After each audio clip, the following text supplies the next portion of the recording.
Hi guys, just a quick lesson for today.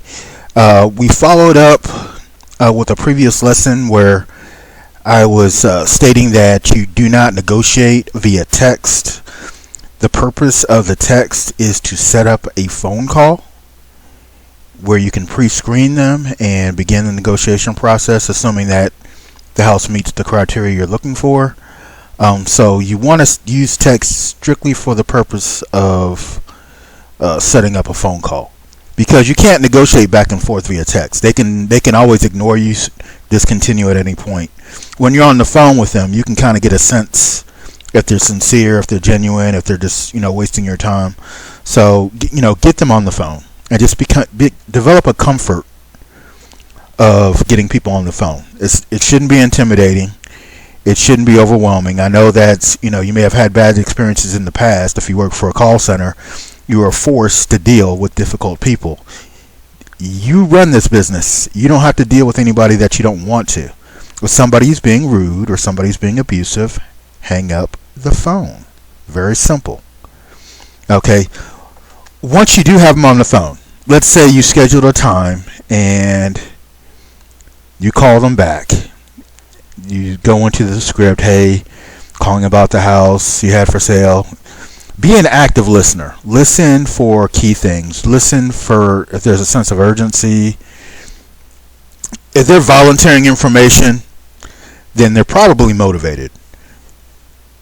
If they're kind of holding their cards close to their vest, just kind of, you may want to see, hey, well, you probably don't have to sell the house, right? You can probably take it off the market and resell it again later if you don't get your asking price. Just kind of, probing questions just to kind of see what their motivation is. But be an active listener. Write notes. Take down notes of key things that come up when they're speaking. If they mention they have to move to another state, if they already have another house that they're moving into, if they're getting married, if they're getting divorced, listen for those things and take note, because it gives you an idea what their motivation is. And if they're not ready now, they will be ready at some point in the future. It's only a matter of time. Also, another way of developing some rapport and a level of trust with the prospective seller, offer them alternative solutions. Say, have you considered renting the house out? Have you considered maybe listing it with a realtor? Have you considered, I know it sounds like you may be shooting yourself in the foot, but it's not. You're not, because they have considered it. They have considered those options. But the fact that you're bringing it up lets them know that you're just not single-mindedly trying to, make a killing at their expense. Try to go into the phone call as though you're trying to solve their problem. Just imagine yourself as somebody who's there to fix house problems. How can I solve this person's problem and make money doing it? If there's no way to solve their problem, get off the phone. But if you can see where you can help, offer solutions. You don't need to go into the nuance. Just give them a detail of the benefits that you can offer them and see if they're interested. So, the two things that I want you to just take away from this brief lesson for today: be more of an active listener and go approach the phone call as though your job was to solve their problem.